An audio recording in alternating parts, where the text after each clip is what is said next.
Welcome once again, my friends, and thank you for stopping by to listen to an old storyteller. Today we have a Celtic tale, and the title of this story is Conall Yellowclaw. Conall Yellowclaw was a sturdy tenant in Erin. He had 3 sons.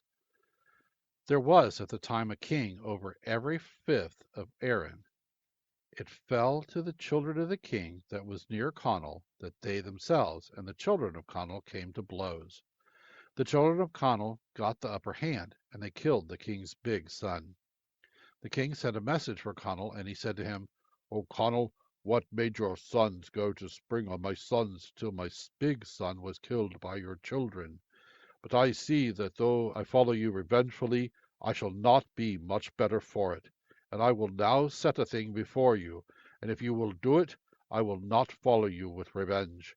If you and your sons will get me the brown horse of the king of Lochlin, you shall get the souls of your sons." "Why," said Conall, "should I not do the pleasure of the king, though there should be no souls of my son in dread at all?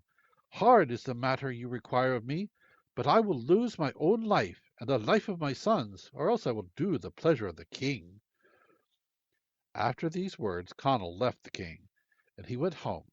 When he got home he was under much trouble and perplexity. When he went to lie down, he told his wife the thing the king had set before him. His wife took much sorrow that he was obliged to part from herself, while she knew not if she should see him more.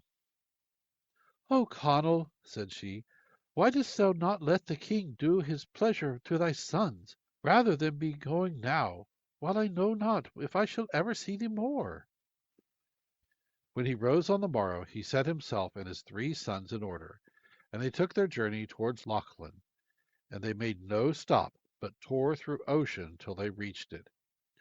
When they reached Lochlin, they did not know what they should do. Said the old man to his sons, "Stop ye, and we will seek out the house of the king's miller." When they went into the house of the king's miller, the man asked them to stop there for the night. Conall told the miller that his own children and the children of his king had fallen out, and that his children had killed the king's son, and there was nothing that would please the king but that he should get the brown horse of the king of Lochlin. "If you will do me a kindness, and will put me in a way to get him, for certain I will pay ye for it." "The thing is silly that you have come to seek," said the miller, "for the king has laid his mind on him so greatly that you will not get him in any way unless you steal him. But if you can make it out a way, I will keep it secret." "This is what I am thinking," said Conall. "Since you are working every day for the king, you and your gillies can put myself and my sons in 5 sacks of bran." "The plan that has come into your head is not bad," said the miller. The miller spoke to his gillies, and he said to them to do this, and they put them in 5 sacks. The king's gillies came to seek the bran, and they took the 5 sacks with them, and they emptied them before the horses. The servants locked the door, and they went away. When they rose to lay hand on the brown horse, said Conall, "Ye shall not do that. It is hard to get out of this. Let us make for ourselves 5 hiding holes, so that if they hear us, we may go and hide." They made the holes. Then they laid hands on the horse. The horse was pretty well unbroken, and he set to making a terrible noise through the stable. The king heard the noise. "It must be my brown horse," said he to his gillies. "Find out what is wrong with him." The servants went out, and when Conall and his sons saw them coming, they went into the hiding holes. The servants looked amongst the horses, and they did not find anything wrong. And they returned, and they told this to the king. And the king said to them that if nothing was wrong, they should go to their places of rest. When the gillies had time to be gone, Conall and his sons laid their hands again on the horse. If the noise was great that he made before, the noise he made now was 7 times greater. The king sent a message for his gillies again, and said for certain that something was troubling the brown horse. "Go and look well about him." The servants went out, and they went to their hiding holes. The servants rummaged well, and did not find a thing. They returned, and they told this. "It is marvelous for me," said the king. "Go you to lie down again, and if I notice it again, I will go out myself." When Conall and his sons perceived that the gillies were gone, they laid hands again on the horse, and one of them caught him, and if the noise that the horse made on the former 2 times was great, he made more this time. "Be this from me," said the king. "It must be that some one is troubling my brown horse." He sounded the bell hastily, and when his waiting man came to him, he said to him to let the stable gillies know that something was wrong with the horse. The gillies came, and the king went with them. When Conall and his sons perceived the company coming, they went to the hiding holes. The king was a wary man, and he saw where the horses were making a noise. "Be wary," said the king. "There are men within the stable. Let us get at them somehow." The king followed the tracks of the men, and he found them. Every one knew Conall, for he was a valued tenant of the king of Erin. And when the king brought them up out of the holes, he said, "Oh, Conall, is it you that are here?" "I am, O king, without question, and necessity made me come. I am under thy pardon, and under thine honour, and under thine grace." He told them how it happened to him, and that he had to get the brown horse for the king of Erin, or that his sons were to be put to death. "I knew that I should not get him by asking, and I was going to steal him." "Yes, Conall, it is well enough, but come in," said the king. He desired his lookout men to set a watch on the sons of Conall, and to give them meat. And a double watch was set that night on the sons of Conall. "Now, O Conall," said the king, "were you ever in a harder place than to be seeing your lot of sons hanged tomorrow? But you set it to my goodness and to my grace, and say that it was necessity brought it on you, so I must not hang you. Tell me any case in which you were as hard as this, and if you tell that, you shall get the soul of your youngest son." "I will tell a case as hard in which I was," said Conall. "I was once a young lad, and my father had much land, and he had parks of year-old cows, and one of them had just calved, and my father told me to bring her home. I found the cow and took her with us. There fell a shower of snow. We went into the herd's bothy, and we took the cow and the calf in with us, and we were letting the shower pass from us. Who should come in but one cat and 10, and one great one-eyed, fox-colored cat as head bard over them. When they came in very deed I myself had no liking for their company." "Strike up with you," said the head bard. "Why should we be still, and sing a cronan to Conall Yellowclaw?" I was amazed that my name was known to the cats themselves. When they had sung the cronan, said the head bard, "Now, O Conall, pay the reward for the cronan that the cats have sung to thee." "Well, then," said I to myself, "I have no reward whatsoever for you, unless you should go down and take that calf." No sooner I said the word than the 2 cats and 10 went down to attack the calf, and in very deed he did not last them long. "Play up with you. Why should you be silent? Make a cronan to Conall Yellow," said the head bard. Certainly I had no liking at all for the cronan, but up came the 1 cat and 10, and if they did not sing me a cronan then and there. "Pay them now their reward," said the great fox-coloured cat. "I am tired myself of yourselves and your rewards," said I. "I have no reward for you unless you take that cow down there." They betook themselves to the cow, and indeed she did not last them long. "Why will you be silent? Go up and sing a cronan to Conall Yellowclaw," said the head bard. And surely, O king, I had no care for them or for their cronan, for I began to see that they were not good comrades. When they had sung the cronan, they betook themselves down where the head bard was. "Pay now thy reward," said the head bard. And for sure, O king, I had no reward for them, and I said to them, "I have no reward for you." And surely, O king, there was caterwauling between them. So I leapt out at a turf window that was at the back of the house. I took myself off as hard as I might into the wood. I was swift enough and strong enough at that time. And when I felt the rustling form of the cats after me, I climbed as high a tree as I saw in the place, and one that was close on the top. I hid myself as well as I might. The cats began to search for me through the wood, and they could not find me. And when they were tired, each one said to the other that they would turn back. But, said the one-eyed fox-colored cat that was commander-in-chief over them, you saw him not with your two eyes, and though I have but one eye, there's the rascal up the tree. When he had said that, one of them went up in the tree, and as he was coming where I was, I drew a weapon that I had, and I killed him. Be this from me, said the one-eyed one. I must not be losing my company thus gathered round the root of the tree, and dig about it, and let down that villain to earth. On this they gathered about the tree, and they dug about the root, and the first branching root that they cut, she gave a shiver to fall, and I myself gave a shout, and it was not to be wondered at. There was in the neighbourhood of the wood a priest, and he had 10 men with him delving, and he said, There is a shout of a man in extremity, and I must not be without replying to it. And the wisest of the men said, Let it alone till we hear it again.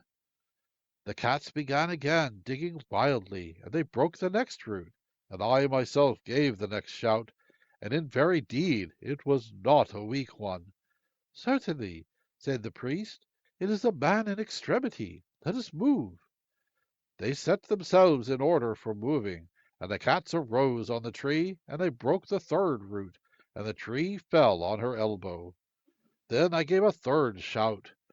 The stalwart men hastened, and when they saw how the cats served the tree, they began at them with the spades, and they themselves and the cats began at each other, till the cats ran away.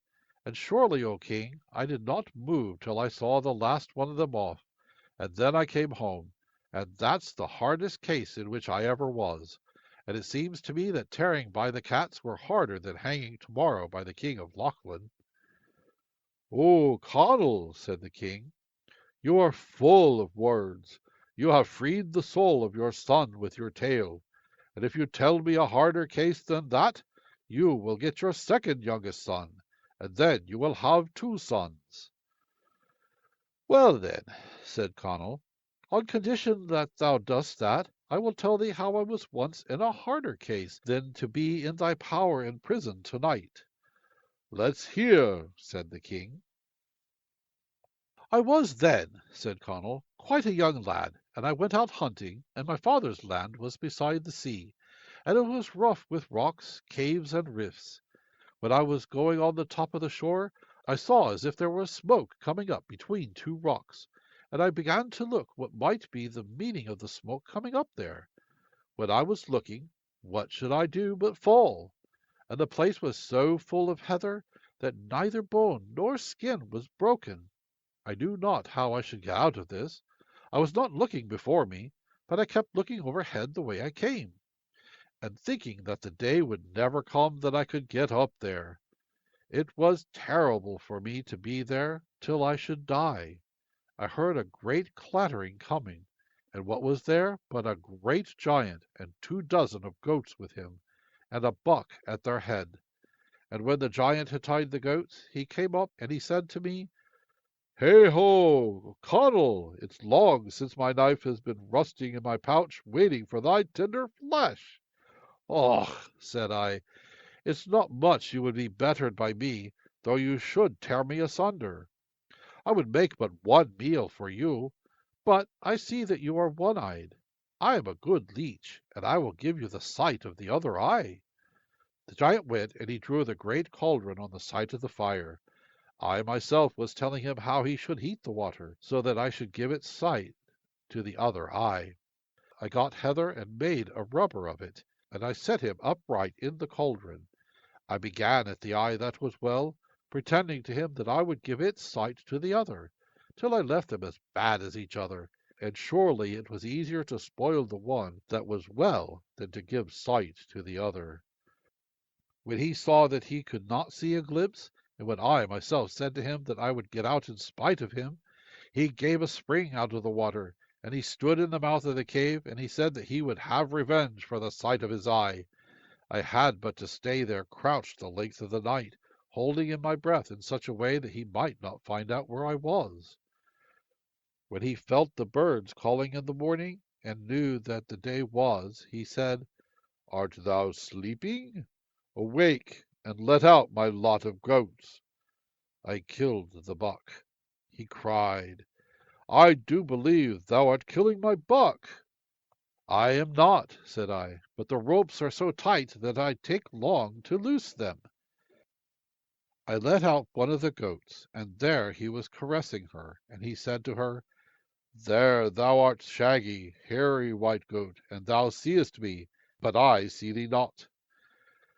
I kept letting them out by the way of one and one, as I flayed the buck, and before the last one was out, I had him flayed bagwise. Then I went and put my legs in place of his legs, and my hands in place of his forelegs, and my head in place of his head, and the horns on top of my head, so that the brute might think that it was the buck. I went out. When I was going out, the giant laid his hand on me, and he said, There thou art, thou pretty buck. Thou seest me, but I see thee not. When I myself got out, and I saw the world about me, surely, O king, joy was on me. When I was out and had shaken the skin off me, I said to the brute, I am out now in spite of you. Ah, said he, hast thou done this to me? Since thou wert so stalwart, thou hast got out. I will give thee a ring that I have here. Keep the ring, and it will do thee good. I will not take the ring from you, said I, but throw it, and I will take it with me. He threw the ring on the flat ground. I went myself and lifted the ring, and I put it on my finger. When he said to me then, Is the ring fitting thee? I said to him, It is. Then he said, Where art thou, ring? And the ring said, I am here. The brute went and went towards where the ring was speaking, and now I saw that I was in a harder case than I ever was. I drew a dirk, I cut the finger from off me, and I threw it from me as far as I could out in the loch. And there was a great depth in the place. He shouted, Where art thou, ring? And the ring said, I am here, though it was on the bed of the ocean. He gave a spring after the ring, and out he went into the sea. And I was as pleased then when I saw him drowning, as though you should grant my own life and the life of my 2 sons with me, and not lay any more trouble on me. When the giant was drowned, I went in, and I took with me all he had of gold and silver, and I went home, and surely great joy was on my people when I arrived. And as a sign now, look, the finger is off me. Yes, indeed, Conall, you are worthy and wise, said the king. I see the finger is off you. You have freed your 2 sons, but tell me a case in which you ever were that is harder than to be looking on your son be hanged tomorrow, and you shall get the soul of your eldest son. Then went my father, said Conall, and he got me a wife, and I was married. I went to hunt. I was going by the sea, and I saw an island over in the midst of the loch, and I came there where a boat was with a rope before her, and a rope behind her, and many precious things within her. I looked myself on the boat to see how I might get part of them.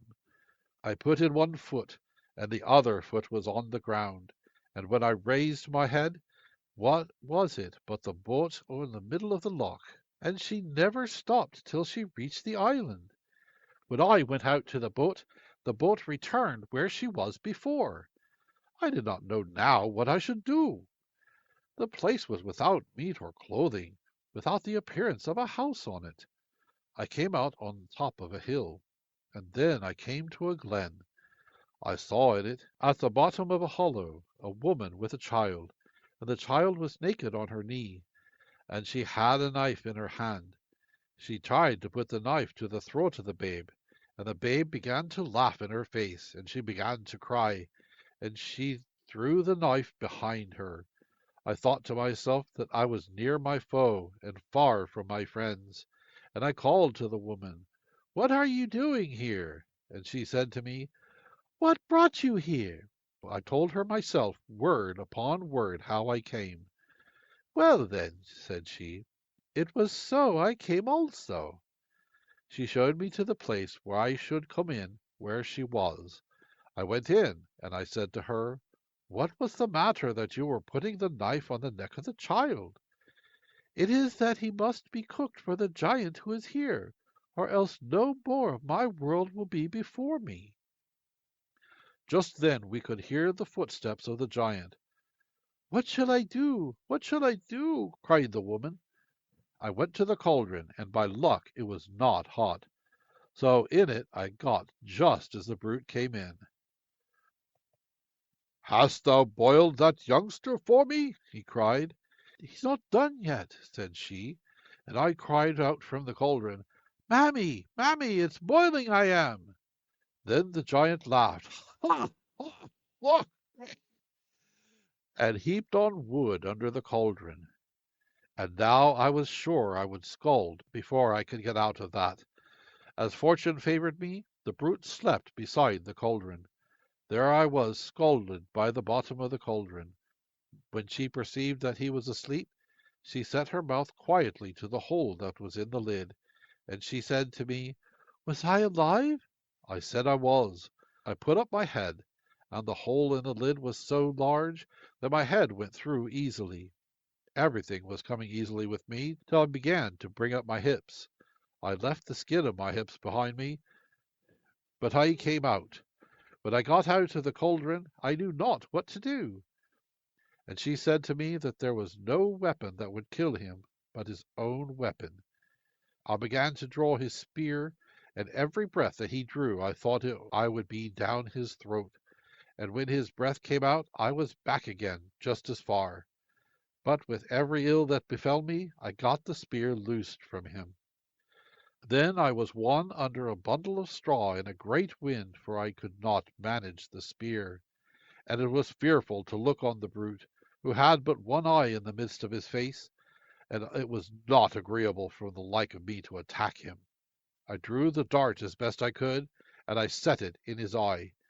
When he felt this, he gave his head a lift, and he struck the other end of the dart on the top of the cave, and it went through to the back of his head, and he fell cold dead where he was. And you may be sure, O king, that joy was on me. I myself and the woman went out on clear ground, and we passed the night there. I went and got the boat with which I came, and she was no way lightened, and took the woman and the child over on dry land, and I returned home. The king of Lachlan's mother was put on a fire at this time, and listened to Conall telling the tale about the child. "Is it you," said she, "that were there?" "Well, then," said he, "'twas I." "Och, och," said she, "'twas I that was there, and the king is the child whose life you saved, and it is to you that life thanks should be given." Then they took great joy. And the king said, "Oh, Conall, you came through great hardships, and now the brown horse is yours, and his sack full of the most precious things that are in my treasury." They lay down that night, and if it was early that Conall rose, it was earlier than that the queen was on foot making ready. He got the brown horse and his sack full of gold and silver and stones of great price. And then Conall and his 3 sons went away, and they returned home to the Erin realm of gladness. He left the gold and silver in his house, and he went with the horse to the king. They were good friends evermore. He returned home to his wife, and they set in order a feast. And that was a feast, if ever there was one. Oh, son and brother. Thank you once again for listening to this story. If you enjoyed this story, please press that like button. Also, please help an old storyteller out by subscribing to my channel. The next story will be posted in a few days, so until then, may your story continue to be a good one.